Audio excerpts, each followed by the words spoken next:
Sarah Martinez sat in the corner of the high school cafeteria, picking at her sandwich while listening to her classmates brag about their parents. Jake was going on about his father's construction company, while Emma talked about her mother's job as a nurse. The conversation naturally flowed to what made their families special. "My dad's a police officer," announced Tyler, puffing out his chest. "He's arrested like 50 criminals this year alone."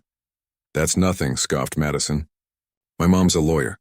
She makes more money than all your parents combined." Sarah remained quiet, used to these lunch table competitions. Her mother, Maria Martinez, worked what seemed like a normal office job at the naval base outside town. She wore business clothes, carried a briefcase, and came home at regular hours. Nothing seemed particularly exciting about it to a 17-year-old girl. "What about your mom, Sarah?" Jake asked, turning his attention to her. "She works on base, right? Probably just pushes papers around all day." The comment stung more than Sarah expected. Her mother had always been secretive about her work, giving vague answers whenever Sarah asked questions. "It's classified or just administrative stuff," were her usual responses. Sarah had grown up thinking her mother was just another office worker. Nothing special compared to her friends' parents who had impressive careers. "Yeah, she works in an office," Sarah mumbled, feeling embarrassed by how ordinary it sounded. "Boring," laughed Madison. "At least our parents have cool jobs. Your mom probably just files paperwork all day." The table erupted in giggles, and Sarah felt her face burn with embarrassment. She had always wondered why her mother was so physically fit, why she left for work before dawn some days, and why she sometimes came home with small injuries she explained away as workplace accidents. But she never questioned it deeply enough to uncover any secrets. That evening, Sarah confronted her mother in the kitchen. Maria was preparing dinner, moving with a precision and efficiency that Sarah had never really noticed before. Her mother's posture was perfectly straight, her movements controlled and purposeful. "Mom, what exactly do you do at work?" Sarah asked, trying to sound casual. Maria paused, her knife hovering over the vegetables she was chopping. "You know, honey, administrative work. Nothing too exciting. The kids at school think it's boring. They all have parents with important jobs, and I have nothing interesting to say about you." Maria turned around, studying her daughter's face. For a moment, Sarah saw something flicker in her mother's eyes, something hard and dangerous that disappeared as quickly as it appeared. "Sometimes the most important work happens in the shadows. Mija," Maria said softly, "not everything that matters gets talked about at school lunch tables." Sarah didn't understand what her mother meant, but she dropped the subject. That night, however, she couldn't stop thinking about the conversation. She began paying closer attention to small details she had previously overlooked. Her mother's hands were calloused in unusual places. She kept herself in incredible physical shape for a 42-year-old office worker. And sometimes, late at night, Sarah could hear her mother on phone calls speaking in hushed tones about things that didn't sound like office work. The next day at lunch, the conversation turned to parents again. Sarah found herself getting more and more frustrated as her classmates continued to dismiss her mother's career. "I bet Sarah's mom couldn't handle a real job," Tyler said with a smirk. "Office work is for people who can't do anything else." "My mom could do your dad's job better than he could," Sarah snapped, surprising herself with the anger in her voice. "Right," laughed Jake. "Your paper-pushing mom could be a cop?" "That's hilarious." Sarah felt something inside her snap. All the years of wondering about her mother's secretive behavior, all the small clues she had ignored suddenly came rushing back. Her mother's incredible fitness, her mysterious injuries, her late-night phone calls, the way she sometimes moved like she was ready for anything. "My mother isn't just some office worker," Sarah said, her voice getting louder. "She's a Navy SEAL." The entire table went silent. Then one by one her classmates began to laugh. The laughter started as chuckles but quickly grew into full-blown hysteria. "A Navy SEAL?" Madison gasped between laughs. "Sarah, women can't even be Navy SEALs. You're making things up now." "That's the most ridiculous thing I've ever heard," Tyler added, wiping tears from his eyes. "Your tiny mom? A Navy SEAL?" "Sure, and my grandmother's a Marine." Sarah's face burned with humiliation. She realized she had no proof, no stories to back up her claim. Her mother had never told her anything specific about her work. She had just blurted out the first impressive thing that came to mind, and now she looked foolish. The laughter followed her for the rest of the day. By the time school ended, half the school seemed to know about Sarah's ridiculous claim. Students whispered and pointed as she walked down the hallways. Someone had even started calling her Seal Girl mockingly. That afternoon, Sarah walked home feeling lower than she ever had before. She had embarrassed herself and probably her mother too. What would happen when word got back to the adults in town? What would her mother say when she found out about the lie? As Sarah approached her house, she saw her mother's car in the driveway, which was unusual for this time of day.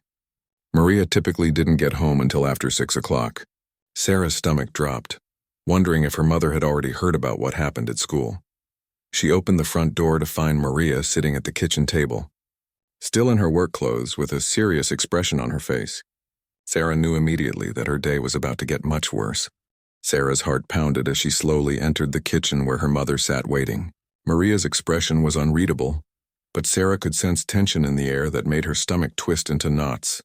"Sit down, Mija," Maria said quietly, gesturing to the chair across from her. Sarah slumped into the seat, unable to meet her mother's eyes. She was preparing for the lecture of her life about lying and embarrassing the family. Instead, her mother reached across the table and gently lifted Sarah's chin so their eyes met. "I got a call from Mrs. Henderson," Maria said. Mrs. Henderson was the school counselor. "She said there was some kind of incident at lunch today involving claims about my career." "Mom, I'm so sorry," Sarah began, words tumbling out rapidly. "I didn't mean to lie. The kids were making fun of your job, saying you were just a boring office worker, and I got angry and said something stupid. I know women aren't even allowed to be Navy SEALs. I just wanted them to stop laughing at you." Maria was quiet for a long moment, studying her daughter's face. Finally, she spoke in a voice so soft Sarah had to lean forward to hear her. "What if I told you that you weren't lying?" Sarah blinked in confusion. "What do you mean?" "What if I told you that everything you said today was true?" "But that's impossible. Everyone knows women can't be Navy SEALs. It's been all over the news when they talk about military stuff. The requirements are too hard and they don't allow it." Maria stood up and walked to the kitchen window, looking out at their backyard. "The Navy SEALs you hear about in the news, the ones in movies and books, those are the public teams. But there are other teams, Sarah. Teams that don't officially exist. Teams made up of the most elite soldiers from every branch of the military, including women who prove they can meet the same impossible standards as the men." Sarah felt like the room was spinning.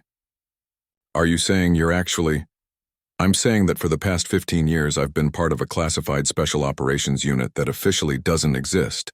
We handle missions that are too sensitive or too dangerous for regular military units, missions that can never be acknowledged publicly. But your office job is my cover. It's real work, but it's designed to hide what I really do. Most of my actual missions happen during what you think are business trips or late nights at the office." Sarah stared at her mother as if seeing her for the first time. Suddenly everything made sense. The mysterious injuries, the perfect physical condition.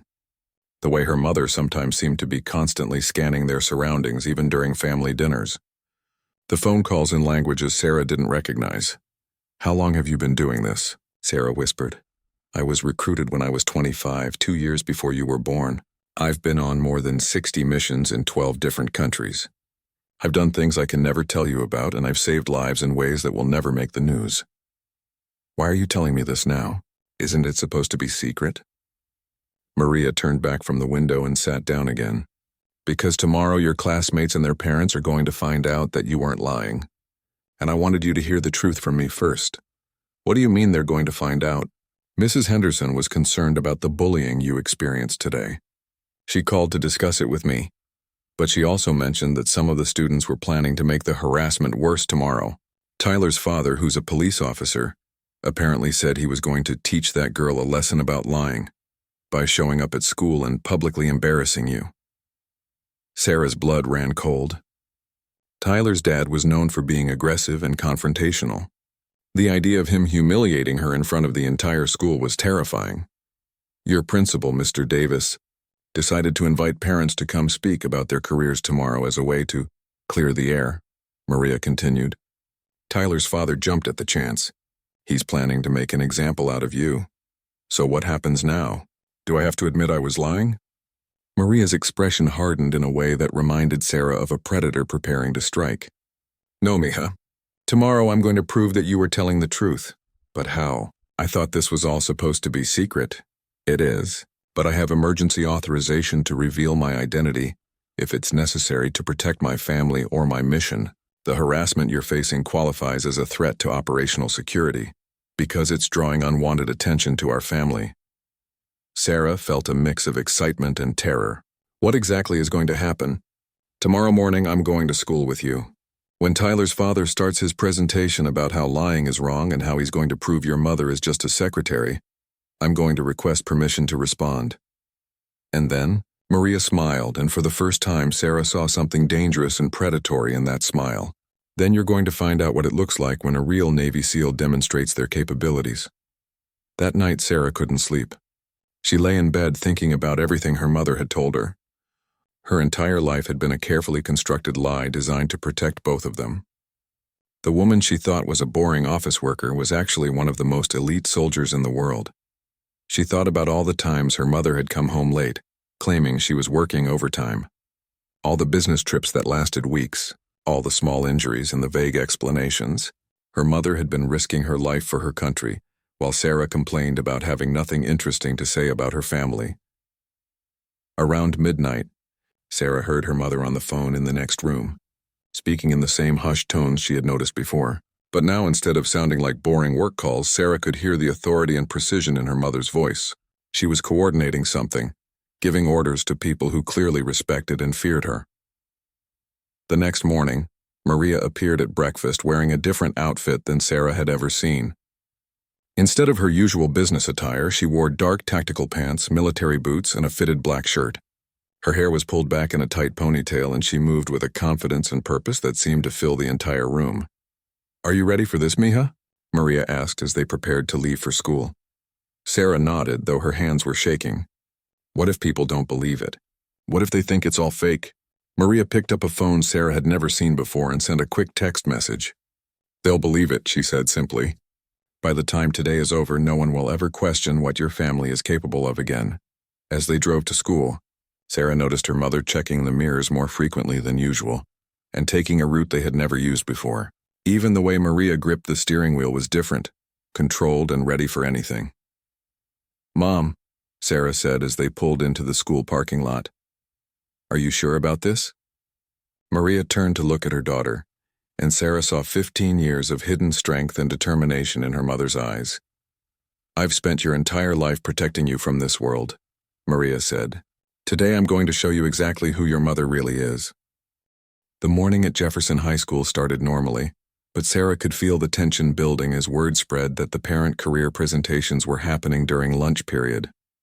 Students whispered in hallways about the previous day's incident, and several people pointed at Sarah as she walked to her classes. Tyler approached her at her locker with a smug grin that made Sarah's stomach turn. "Ready for today, SEAL girl?" He taunted. "My dad's really excited to meet your mom. He's got some great questions prepared about her totally real military career." "Yeah," Madison added, appearing beside Tyler. "He's been asking around about your mom, and guess what? Nobody at the police station has ever heard of any woman Navy SEALs working on the base. This is going to be so embarrassing for you." Sarah gripped her locker door tighter, trying to control her breathing the way she had seen her mother do during stressful moments. "We'll see," she managed to say. "My dad's bringing his police radio so everyone can hear him call the base and prove your mom's just a secretary," Tyler continued. "He says lying about military service is actually illegal, and you could get in serious trouble." As Tyler walked away laughing, Sarah felt panic rising in her chest. What if her mother couldn't prove anything? What if the whole thing was still too classified? She pulled out her phone to text her mother but found a message already waiting for her. "Everything is ready. Trust me. Mom." The morning classes dragged by slowly. Sarah couldn't concentrate on anything her teachers were saying. She kept checking the time, watching the clock move toward lunch period. When the bell finally rang at 12:15, her hands were shaking as she gathered her books. The cafeteria had been rearranged with a small speaking area at the front. Principal Davis stood waiting with a microphone, and Sarah could see Tyler's father, Officer James Mitchell, sitting in the front row with a satisfied expression on his face. He had brought several folders and was talking loudly to other parents about teaching kids the consequences of lying. Students filed in excited to see what they expected would be Sarah's public humiliation. Sarah sat in the back, scanning the room for her mother but not seeing her anywhere. Her heart began racing as she wondered if something had gone wrong. "Good afternoon, everyone," Principal Davis announced. "We're here today to learn about different careers from our parents and to address some confusion that arose yesterday about military service. Officer Mitchell has volunteered to speak first about the importance of honesty when discussing our armed forces." Officer Mitchell stood up with obvious pleasure, walking to the front of the room with his chest puffed out. He was a large man with a loud voice who clearly enjoyed being the center of attention. "Thank you, Principal Davis," he began, his voice echoing through the cafeteria. "I'm here today because it's important that young people understand the serious nature of military service. Yesterday, a student in this room made claims about her mother that simply aren't possible." Sarah felt hundreds of eyes turning toward her. Her face burned with embarrassment as Officer Mitchell continued. "I've served this community for 15 years and I work closely with personnel from the naval base. I can tell you with complete certainty that there are no women serving as Navy SEALs in any capacity, classified or otherwise. These claims are not only false, they're disrespectful to the real heroes who serve our country." Students began whispering and looking at Sarah with mixture of pity and amusement. Sarah wanted to disappear into the floor. "Now I understand that young people sometimes exaggerate to impress their friends," Officer Mitchell continued, "but lying about military service is actually a serious matter. I've brought my radio today so we can call the base directly and confirm that Ms. Martinez works in a standard administrative position. This will serve as a lesson about the importance of truth." Just as Officer Mitchell reached for his radio, the cafeteria doors opened and 3 figures entered. Sarah's mother walked in first, but she looked completely different than she had that morning. She now wore a full military uniform that Sarah had never seen before, with patches and insignia that seemed to command respect even from across the room. Behind her walked 2 men also in military uniforms, but these were clearly Special Forces soldiers. They were both tall and intimidating, carrying themselves with the same controlled precision as Sarah's mother. One was wearing more medals than Sarah had ever seen on a single uniform. The entire cafeteria went silent. Officer Mitchell stopped mid-sentence, his radio halfway to his mouth, staring at the 3 figures approaching the speaking area. "Excuse me," Maria said, her voice carrying easily across the silent room without need for a microphone. "I believe you were discussing my service record." Principal Davis looked confused and slightly panicked. "Ms. Martinez? I wasn't expecting you to. Are these gentlemen with you?" "This is Commander Rodriguez and Master Chief Peterson," Maria replied, gesturing to the 2 men behind her. "They're here to verify my credentials since there seems to be some question about their authenticity." Officer Mitchell's face had gone pale, but he tried to maintain his authority. "Ma'am, I don't know what kind of costume party this is, but I can assure you that—" "Officer Mitchell," Commander Rodriguez interrupted, stepping forward. His voice carried an authority that made everyone in the room stand a little straighter. "I'm going to need you to step away from that radio." "I'm a police officer," Mitchell stammered. "I have the right to verify." "You have the right to remain silent while I explain classified military operations to a room full of civilians," Rodriguez replied coolly. "Something I'm only authorized to do because you've created a security incident." Master Chief Peterson moved to a position where he could see the entire room, his eyes constantly scanning the crowd in a way that made Sarah realize he was assessing potential threats.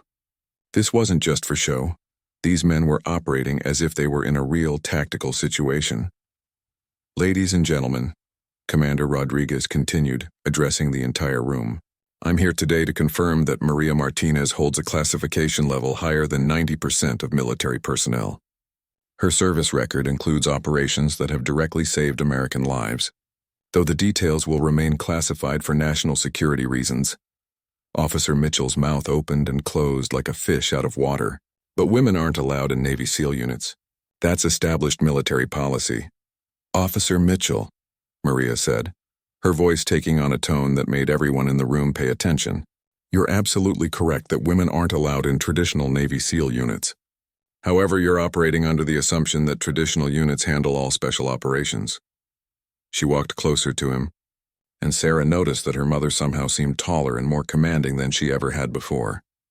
"For the past 15 years, I've been part of a joint special operations unit that recruits from the top 0.1% of all military personnel, regardless of gender. We handle missions that are too sensitive or too dangerous for conventional special forces. Missions that officially never happen. I don't believe this, Officer Mitchell said, though his voice lacked its earlier confidence. Master Chief Peterson reached into a folder and pulled out a tablet. Would you like to see confirmation from the Pentagon, Officer Mitchell? I can have you connected with my commanding officer in less than 30 seconds. Of course, having that conversation will require a security clearance investigation for everyone in this room. The threat was clear, and Officer Mitchell immediately backed down. That won't be necessary. Sarah watched in amazement as her mother completely transformed the dynamic in the room. The woman she had thought was boring and ordinary was commanding the respect of everyone present, including a police officer who had moments earlier been preparing to humiliate her. Now, Maria continued, I believe there was some discussion about demonstrating capabilities. The way she said it made Sarah realize that her mother's demonstration was just beginning. The silence in the cafeteria was so complete that Sarah could hear her own heartbeat. Every student, teacher, and parent was frozen in place, watching as her mother stood in front of Officer Mitchell with an authority that seemed to fill the entire room. Since you questioned my qualifications, Maria said, her voice calm but carrying an undertone that made everyone listen carefully, I think a small demonstration is appropriate. Principal Davis stepped forward nervously. Ms. Martinez, I'm not sure what you have in mind, but we need to consider safety protocols. Everything I'm about to show you is completely safe, Maria replied without taking her eyes off Officer Mitchell. Master Chief Peterson, would you please secure the demonstration area? Master Chief Peterson moved with fluid efficiency, quickly rearranging tables and chairs to create an open space in the center of the cafeteria. His movements were so precise and purposeful that it was clear he had done this countless times before. Students automatically moved back without being asked, instinctively recognizing they were watching someone with dangerous capabilities. Officer Mitchell, Maria continued, you carry standard police equipment, correct? Handcuffs, radio, service weapon? Mitchell nodded hesitantly, clearly unsure where this was heading. Commander Rodriguez, would you please verify that Officer Mitchell's equipment is standard issue and functioning normally? Commander Rodriguez approached Mitchell and quickly examined his duty belt. Standard police issue. Everything appears to be in working order. Maria turned to address the entire room. What you're about to see is a basic demonstration of escape and evasion techniques. These are skills taught to special operations personnel to help them survive if captured during missions. She turned back to Officer Mitchell. Officer, I want you to use your handcuffs to restrain me. Use proper police procedure. Make them as tight as regulations allow. Master Chief Peterson will observe to ensure you follow standard protocol. Officer Mitchell looked around the room as if hoping someone would rescue him from this situation. When no help came, he reluctantly approached Maria with his handcuffs. I don't think this is a good idea, he muttered. Officer Mitchell, Commander Rodriguez said firmly, Ms. Martinez is giving you an opportunity to verify her claims through direct demonstration. Unless you're admitting that your earlier statements were made without proper knowledge? Trapped by his own previous confidence, Mitchell had no choice but to comply. He moved behind Maria and secured the handcuffs around her wrists, checking them twice to ensure they were properly locked. 30 seconds, Maria announced to the room, holding up the cuffed hands behind her back. Master Chief Peterson, please time this demonstration.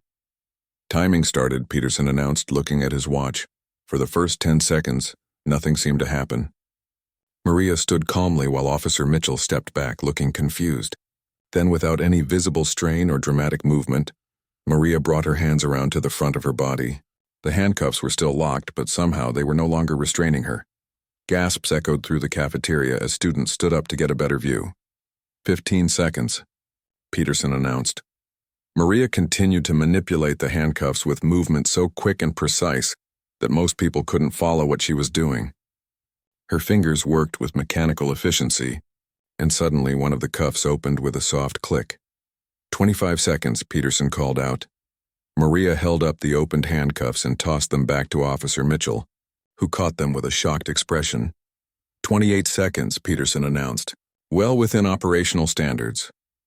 The cafeteria erupted in whispers and excited voices, but Maria wasn't finished. That was a basic restraint escape, she explained to the stunned crowd. Now let me show you something more relevant to special operations. She turned to Commander Rodriguez. Commander, do you have the standard obstacle materials? Rodriguez reached into a large bag he had been carrying and pulled out several items that he quickly arranged in the open space. A rope, several traffic cones, and what appeared to be a wooden barrier. "This is a simplified version of an infiltration course," Maria explained. "Special operations personnel must be able to move through hostile territory quickly and silently, often in complete darkness." She walked to one end of the arranged obstacles. "Master Chief Peterson, please turn off the cafeteria lights." "Wait," Principal Davis protested. "We can't have students in the dark." "It's perfectly safe," Commander Rodriguez assured him. "Emergency lighting will remain on, and we're all here to ensure student safety." Peterson moved to the light switches, and the cafeteria plunged into dim emergency lighting that made it difficult to see clearly. "Commander Rodriguez," Maria's voice came from the darkness, "please time this run." Timing started, Rodriguez announced. What happened next was unlike anything Sarah or her classmates had ever witnessed.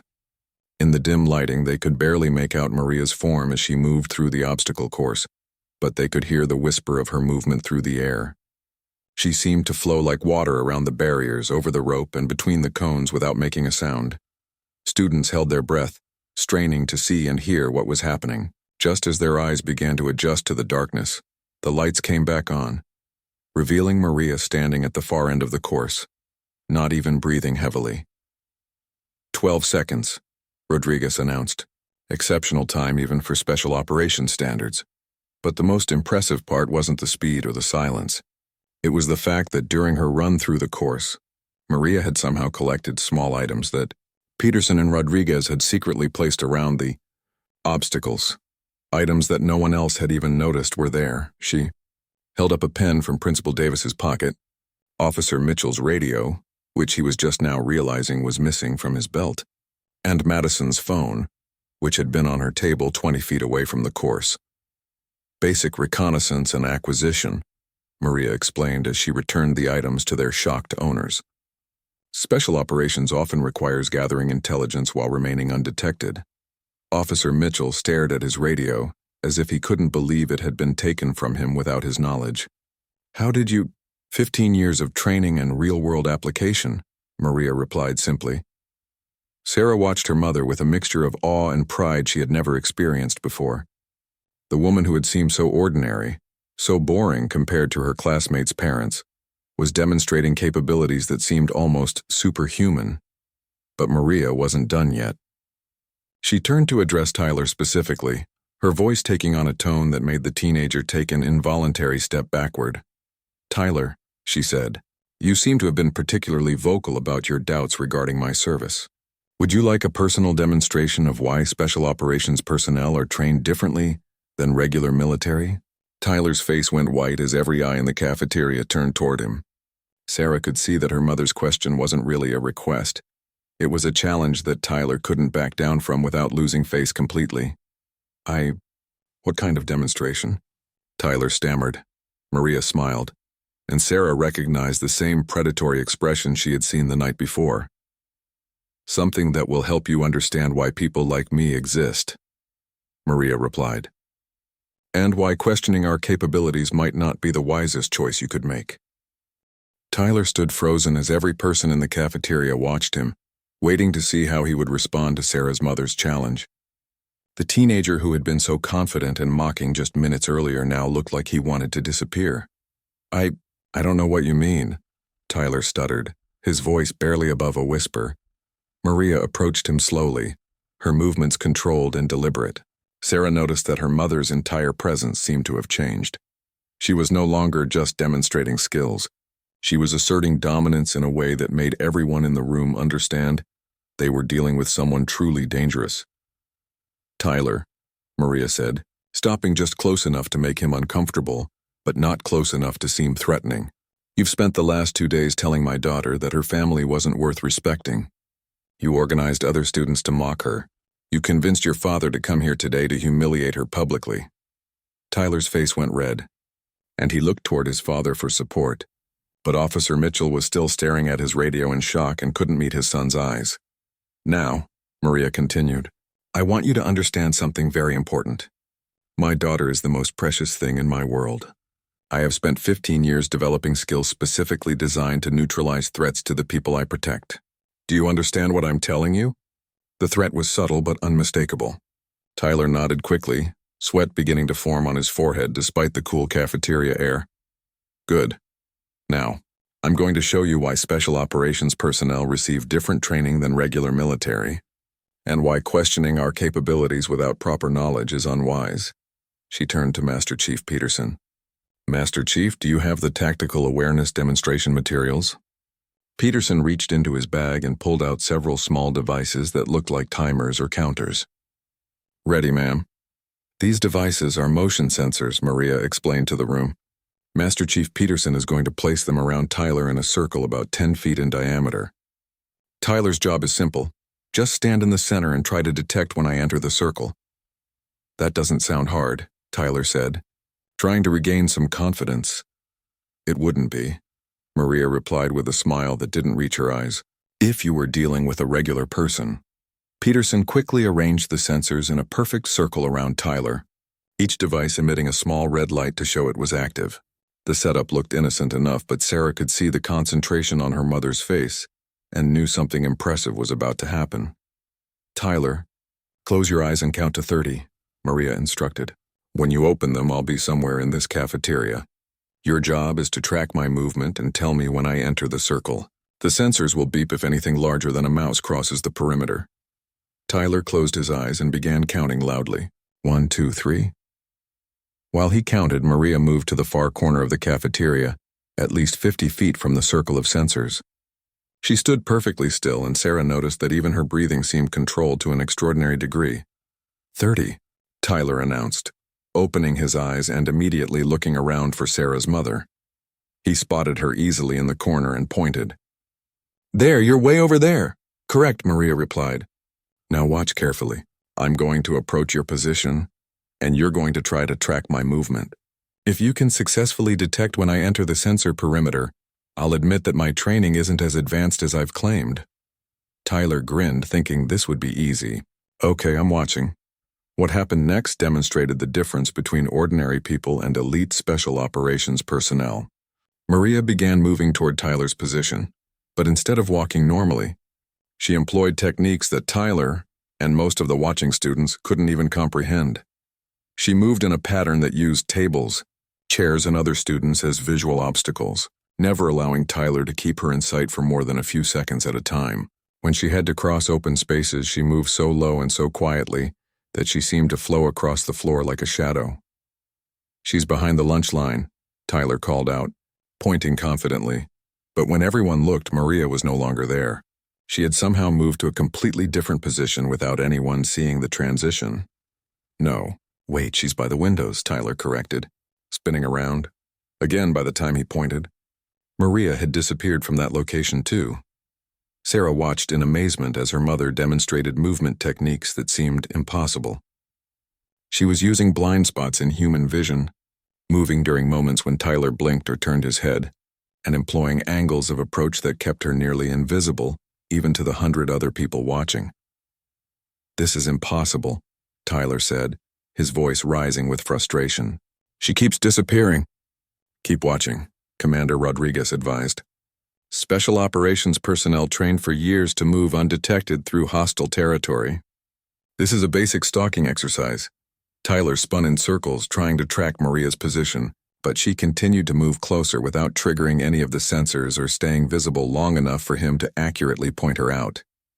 She's right behind you, Madison suddenly called out, trying to help Tyler. Tyler spun around, but Maria was nowhere to be seen. The sensors continued to show their steady red lights, indicating that nothing had crossed the perimeter. I don't understand, Tyler said, his voice now showing real distress. Where is she? Tyler, came Maria's voice, and it was so close that Tyler jumped and stumbled backward. He looked around frantically, but he couldn't locate the source of her voice. It seemed to come from everywhere and nowhere at once.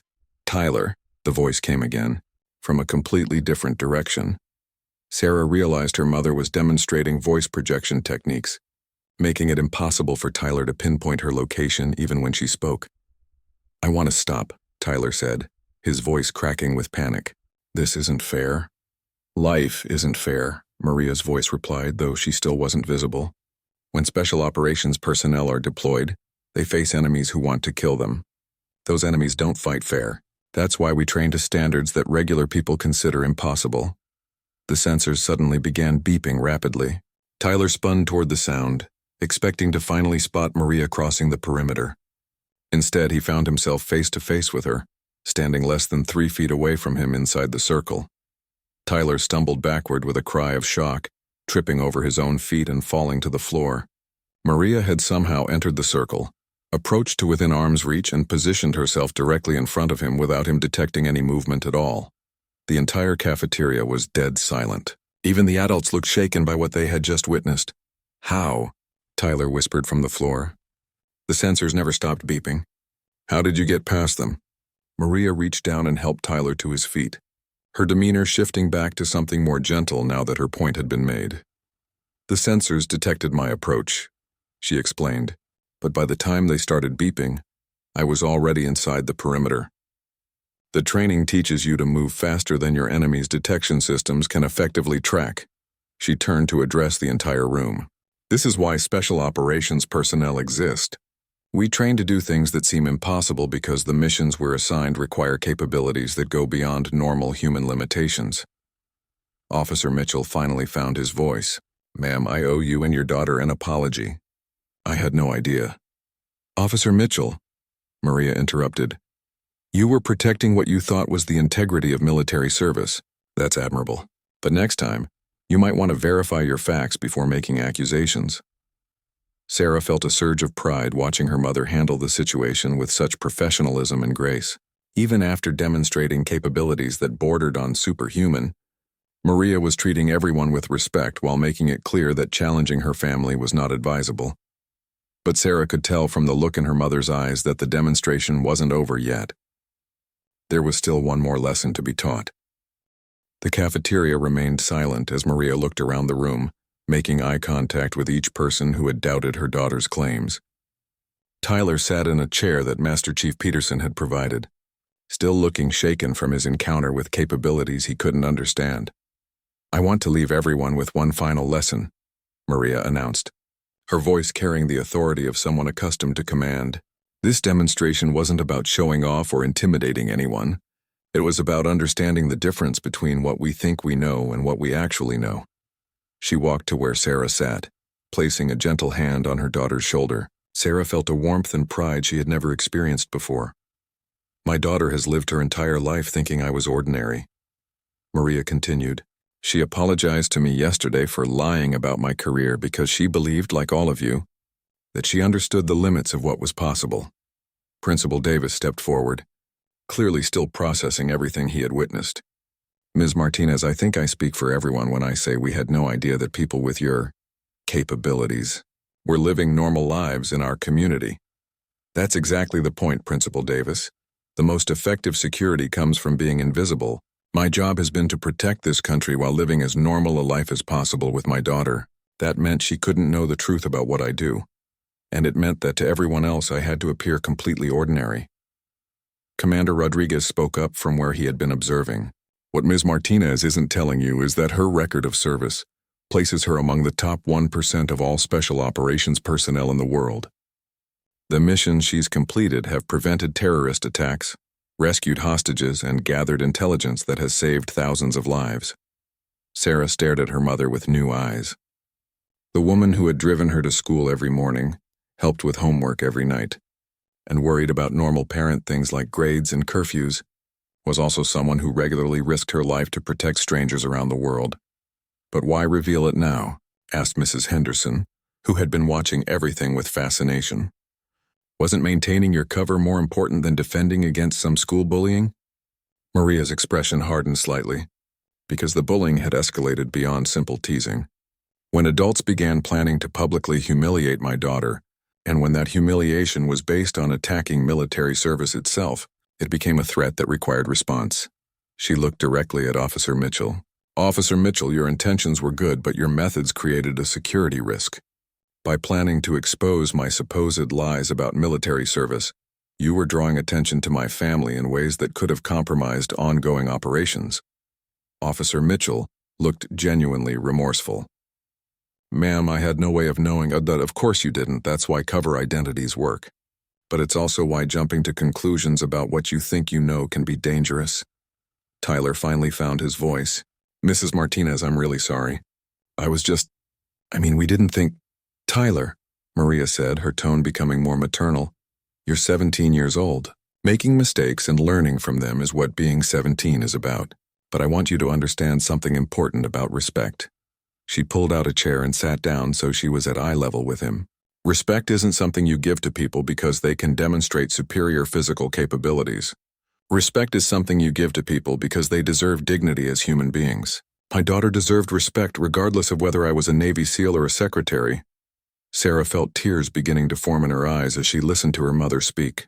All her life, she had wished her mother was more exciting, more impressive than her classmates' parents. Now she realized that her mother had always been extraordinary. She just hadn't known how to see it. "The same principle applies to all of your classmates," Maria continued, addressing the entire room. "Each of your parents contributes something valuable to this community. Mrs. Chen's accounting work keeps local businesses running.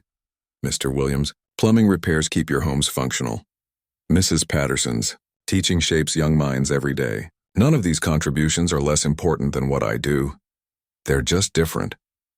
Master Chief Peterson approached the group, checking his watch. "Ma'am, we need to begin extraction procedures." "This exposure has been authorized for exactly 90 minutes. Maria nodded and stood up. "Of course. Commander Rodriguez, please initiate the documentation protocols." Rodriguez pulled out an official-looking tablet and began typing. "Everyone who witnessed today's demonstration will need to sign a non-disclosure agreement. What you've seen here is classified information that cannot be shared outside this room." "You mean we can't tell anyone about this?" Madison asked, looking disappointed. "The security of ongoing operations depends on maintaining operational secrecy," Rodriguez explained. "You can know what you've learned today, but sharing it with others could put lives at risk."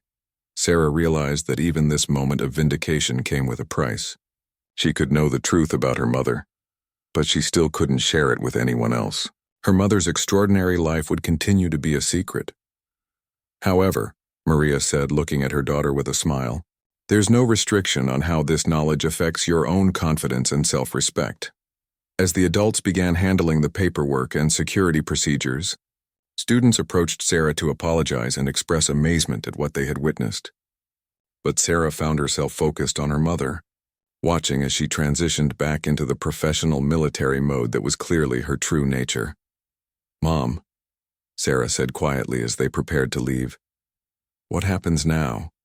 Do you go back to pretending to be a normal office worker?" "My cover has been compromised in this location," Maria replied. "I'll be reassigned to a different base within the next few months. But until then, we go back to being a normal family. Except I know the truth now." "Except you know the truth now," Maria agreed. "And hopefully, you understand that being ordinary on the surface doesn't mean someone isn't extraordinary underneath." As they walked toward the cafeteria exit, Tyler approached them hesitantly. "Mrs. Martinez," he said, his voice much more respectful than Sarah had ever heard it. "I wanted to ask, do you think someone like me could ever learn to do the things you do?" Maria stopped and considered the question seriously. "Tyler, what I demonstrated today represents years of training and natural aptitude. But the most important qualities for special operations aren't physical capabilities. They're mental discipline, moral courage, and the ability to put others before yourself. Do you think I have those qualities?" "I think you have the potential to develop them," Maria replied. "The question is whether you're willing to do the work required to become that kind of person." As they finally left the cafeteria, Sarah walked beside her mother with a new understanding of what strength really meant. Her mother hadn't just demonstrated physical capabilities. She had shown grace under pressure, professional conduct in difficult circumstances, and the wisdom to use power responsibly. "Mom," Sarah said as they reached the parking lot, "I'm sorry I ever thought you were ordinary." Maria stopped walking and turned to face her daughter. "Mija, I am ordinary. I'm a mother who loves her daughter and wants the best for her. Everything else is just a job. But you save people's lives, and you make my life worth living," Maria replied, pulling Sarah into a hug. "Never forget that the most extraordinary thing about any person is their capacity to love and be loved." Everything else is just details. As they drove home together, Sarah realized that she had learned something more valuable than just the truth about her mother's career. She had learned that respect, courage, and dignity weren't things you had to prove to others. They were things you carried within yourself, and she had learned that sometimes the most extraordinary people were the ones who chose to live ordinary lives, finding their greatest strength not in what they could do to enemies, but in what they would do for family.